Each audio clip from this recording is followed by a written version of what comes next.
آج بہت جلدی لوگ حق بات کے لیے تیار نہیں ہوتے، بول ہی نہیں سکتے ہیں۔ حق بات بولیں گے تو CBI، IB، ATS، ہمارے اتر پردیش کا حال تو بہت ہی برا چل رہا ہے۔ تھوڑا سا آپ نے کچھ بھی کہہ دیا، کچھ بھی، تو پہلے تو آپ اندر جاؤ۔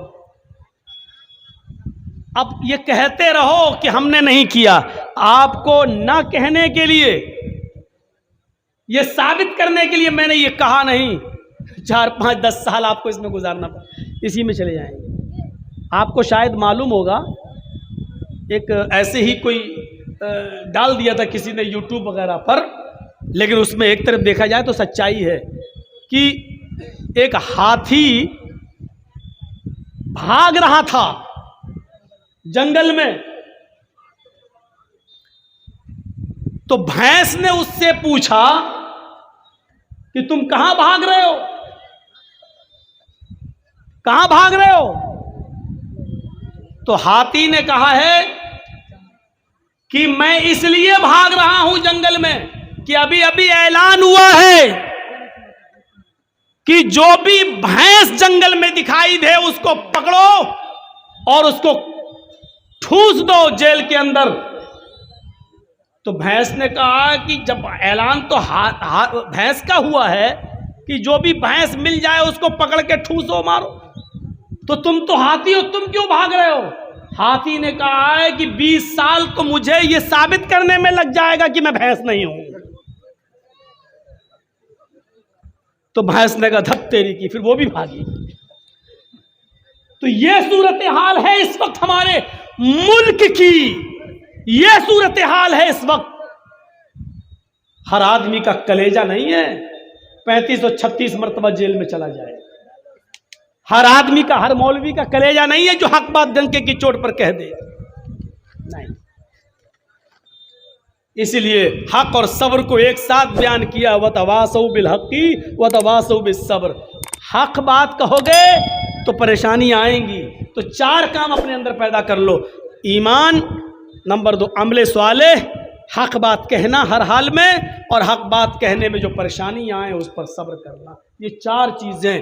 پہلی چیز ایمان۔ ایمان کیسا؟ ایمان اور عمل صالح دونوں ضروری۔ آپ کے پاس ایمان ہے، عمل صالح نہیں، بیکار ہے۔ ایمان ہے لیکن عمل صالح نہیں، بیکار۔ عمل صالح ہے لیکن ایمان نہیں تو بھی بیکار ہے۔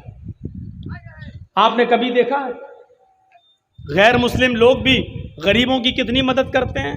ذرا بمبئی چلے جاؤ، ٹاٹا ہاسپٹل کے سامنے کھڑے ہو جاؤ، لائن لگی ہوئی ہے غریبوں کی مدد کرنے والوں کی۔ کینسر پیشنٹ والوں کو مدد کرنے کے لیے کتنے لوگ آتے ہیں، کتنی سنستھائیں آتی ہیں۔ لو صاحب کتنا کا خرچہ؟ 4 لاکھ، لو 3 لاکھ ہم دے رہے ہیں، لو 2 لاکھ ہم دے رہے ہیں ہماری طرف سے۔ کوئی پھل لے کے چلا آ رہا، کوئی کھانا لے کے چلا آ رہا، کوئی کچھ کرتے ہوئے۔ کتنا اچھا کام ہے اگر بظاہر دیکھا جائے، لیکن ثواب کیا ملے گا؟ کچھ نہیں۔ کیوں؟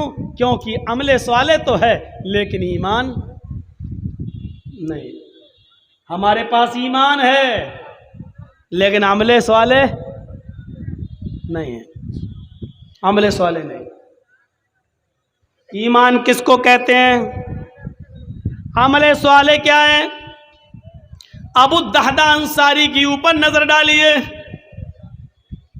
اللہ کے نبی جناب محمد رسول اللہ صلی اللہ علیہ وسلم کے پاس صحابہ کی ایک میٹنگ ہے، صحابہ بیٹھے ہوئے ہیں، نبی اکرم کے اوپر قرآن کی آیت نازل ہوتی ہے۔ آپ نے صحابہ کو بتایا، اے صحابیو، من ذا الذی یقرض اللہ قرضا حسنا، کون ہے جو اللہ کو قرض حسنا دے گا؟ اللہ کو قرض حسنا۔ صحابہ نے کہا اللہ کے نبی، کیا اللہ بھی قرض حسنا لیتا ہے؟ اللہ کو بھی قرض کی ضرورت ہے؟ فرمایا کہ ہاں، اللہ رب العالمین بھی قرض لیتا ہے، قرض حسنا۔ جو اللہ کو قرض حسنا دے گا اللہ بدلے میں اس کو جنت دے گا۔ تم دنیا میں اللہ کی راہ میں خرچ کرو گے، اللہ اس کے بدلے تمہیں جنت دے گا۔ قرآن کی آیت نازل ہوتی ہے، آپ نے صحابہ کو صرف ابھی بتایا ہی ہے کہ اللہ آیت نازل کی ہے جو ہم کو قرض دے گا ہم اس کو بدلے میں جنت دیں گے. اتنا کہنا تھا کہ حضرت ابو الدحداء انصاری اٹھتے ہیں, کھڑے ہوتے ہیں, کہتے ہیں اللہ کے نبی اگر میں اللہ کو قرض حسنہ دوں تو اللہ بدلے میں ہم کو کیا دے گا؟ اللہ کے نبی فرماتے ہیں اللہ بدلے میں تمہیں جنت دے گا. فرمایا اللہ کے نبی میرے 2 باغ ہیں مدینے میں, ایک نیچے حصے پہ ایک اوپر حصے میں دونوں باغ اللہ کو قرض حسنہ دے رہا ہوں, اللہ کی راہ میں صدقہ کر رہا ہوں. میں نے دونوں باغ اللہ کو قرض حسنہ دے دیے, باغ گارڈن. اللہ کے نبی فرماتے ہیں نہیں آئے ابو الدحداء دونوں نہیں, تمہارے پاس 2 ہی باغ ہیں, اگر دونوں تم اللہ کو قرض حسنہ دے دو گے صدقہ کر دو گے تو پھر تمہارے بیوی بچے کیا کھائیں گے؟ تمہاری ذریعے معاش کہاں سے چلے گی؟ تمہاری اقتصادی تمہاری معاشی زندگی تباہ ہو جائے گی. پھر تم سڑکوں پر بھیک مانگو گے, اللہ کو یہ بھی پسند نہیں کہ کوئی بھیک مانگے. اس لیے ایسا کرو کہ 2 باغ ہیں, ایک باغ اللہ کو دے دو اور ایک باغ اپنے پاس رکھ لو. کہنے لگے ٹھیک ہے, پھر میں اس باغ کو دے دیتا ہوں جس میں کھجوروں کے 600 پیڑ 600 درخت لگے ہوئے ہیں. کہا ٹھیک ہے. اللہ کے نبی صلی اللہ علیہ وسلم کے سامنے کہا کہ میں نے وہ باغ اللہ کو قرض حسنہ دے دیا ہے, اب میں گھر جا رہا ہوں. وہیں سے اٹھتے ہیں اور گھر کی طرف چل دیتے ہیں. گھر پہنچتے ہیں تو کیا دیکھتے ہیں, گھر میں لاک لگا ہوا ہے, تالا. پڑوسی سے پوچھا کہ میری بیوی بچے کہاں ہیں؟ جواب دیا کہ آپ کی بیوی اور آپ کے بچے بھوکے تھے, آپ کا انتظار کر رہے تھے, آپ نہیں آئے تو آپ کی بیوی آپ کے بچوں کو لے کر آپ کے باغ میں چلی گئی جہاں کھجوروں کے درخت لگے ہوئے ہیں, وہاں کھجور توڑے گی اور آپ کے بچوں کو کھلائے گی. ابو الدحداء وہیں سے دوڑ لگاتے ہیں, تیزی کے ساتھ بھاگتے ہیں اور اس کھجور کے باغ کے باہر کھڑے ہو جاتے ہیں اور دروازے سے جھانک کر دیکھتے ہیں کہ میری بیوی کہاں ہے. اندر نہیں جاتے. کیوں؟ کیونکہ اب یہ باغ میرا نہیں ہے. جب میرا نہیں ہے تو میں اندر کیوں جاؤں؟ یہ باغ جب میں نے اللہ کو قرض حسنہ دے دیا ہے, صدقہ کر دیا ہے, تو اب میرا کیا حق ہے؟ یہاں مسجد اور مدرسے کو 100 روپے دینے میں ہماری چمڑی پگھلتی ہے, نہیں دے سکتے ہیں. ایک باغ پورا قرض حسنہ. جھانک کر دیکھتے ہیں بیوی اپنے دوپٹے میں اپنی اوڑھنی میں کھجور رکھے ہوئے اور ایک ایک کر کے کھجور اپنے بچوں کو کھلاتی جا رہی ہے. 2-4 کھجوریں اپنے بچوں کے پاکٹ میں ڈال دیتی ہے, لو بیٹا کھاؤ. باہر سے آواز دیتے او میری بیوی بچوں کو لے کر باہر نکلو. بیوی کہتی ہے بچے بھوکے, تھوڑا سا کھجور کھا لینے دو. باہر سے آواز دیتے ابو الدحداء بیوی سمجھتی کیوں نہیں ہو, ان بچوں کو جلدی سے نکالو, باغ سے باہر آؤ, باغ سے باہر آؤ, یہ باغ ہمارا نہیں ہے. بیوی کہتی ہے باغ ہمارا نہیں ہے. کھجوروں کو دیکھتی ہے, 600 پیڑ دیکھتی ہے کھجوروں کو, کہتی ہے سارے کھجور پک چکے ہیں, اب یہ کٹنے کا نمبر ہے, بازار میں یہ کھجور بکیں گے, ہمارے گھر کی تنگی مٹے گی, اچھے دن آئیں گے. اور آپ کہہ رہے ہیں یہ باغ ہمارا نہیں ہے. میری بیوی بحث بعد میں کرنا, تم پہلے بچوں کو لے کر باہر نکلو. بیوی دونوں بچوں کو لے کر باہر آتی ہے. بیوی کے دوپٹے میں اس کی اوڑھنی میں جتنے کھجور تھے ابو الدحداء نے وہ سارے کھجور نکالے اور اسی باغ کے اندر ڈال دیے. ابو الدحداء نے اپنے بچوں کی جیب دیکھی, ان کے جیب میں جتنے کھجور تھے سارے کھجور نکالے اور وہ سارے کھجور اسی باغ میں ڈال دیے. پھر کہا بیٹا منہ کھولو ذرا. جو بچے کھجور کھا رہے تھے ان کے منہ کھلوائے. جتنی بھی کھجور منہ میں رکھی ہوئی تھی, چبی ہوئی تھی, وہ کھجور بھی اپنے بچے کے منہ سے نکالی اور وہ کھجور بھی چبی ہوئی کھجور بھی باغ کے اندر ڈال دی. اور کہا اے اللہ مجھے آنے میں تھوڑی دیر ہو گئی، ورنہ میری بیوی اور میرے بچے اتنے کھجور بھی نہیں کھا پاتے۔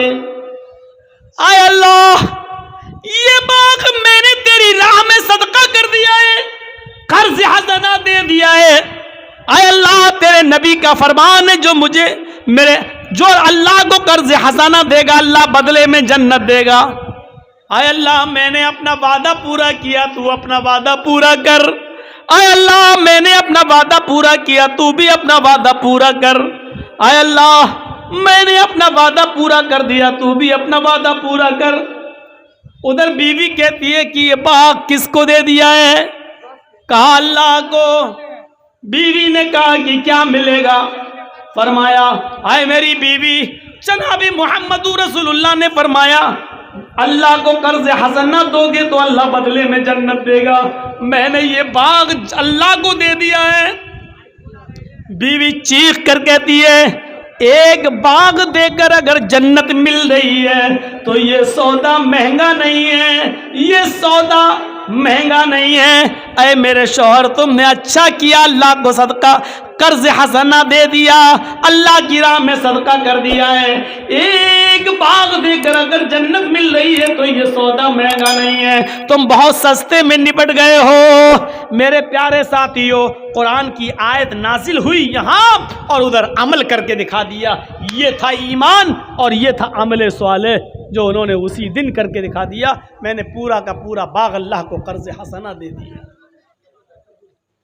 کہاں ہے یہ جذبہ؟ کہاں ہے ہمارے پاس ایمان؟ کہاں ہے؟ بس محمد اسلم، محمد اکرم، محمد اظہر، محمد فلاں یہ نام رکھ لینا ہی کیا ہمارے مسلمان ہونے کی دلیل ہے؟ گوشت کھا لینا ہی کیا ہمارے مسلمان ہونے کی دلیل ہے؟ آیت آتی ہے فوراً اس کے اوپر عمل ہو جاتا ہے، اس کو کہا جاتا ہے ایمان، اس کو کہا جاتا ہے ایمان۔ میرے پیارے ساتھیوں، تصور کیجئے حضرت عبداللہ ابن عمر رضی اللہ تعالیٰ عنہ کے اس منظر کو دیکھیے، بیمار ہیں، ایمان بھی دیکھیے اور عمل صالح بھی دیکھیے۔ عبداللہ ابن عمر ایسی بیماری میں مبتلا ہو گئے کہ ان کے بچنے کی امید نہیں تھی۔ ڈاکٹروں نے سخت پرہیز کروایا، طبیبوں نے، حکیموں نے سخت پرہیز کروایا۔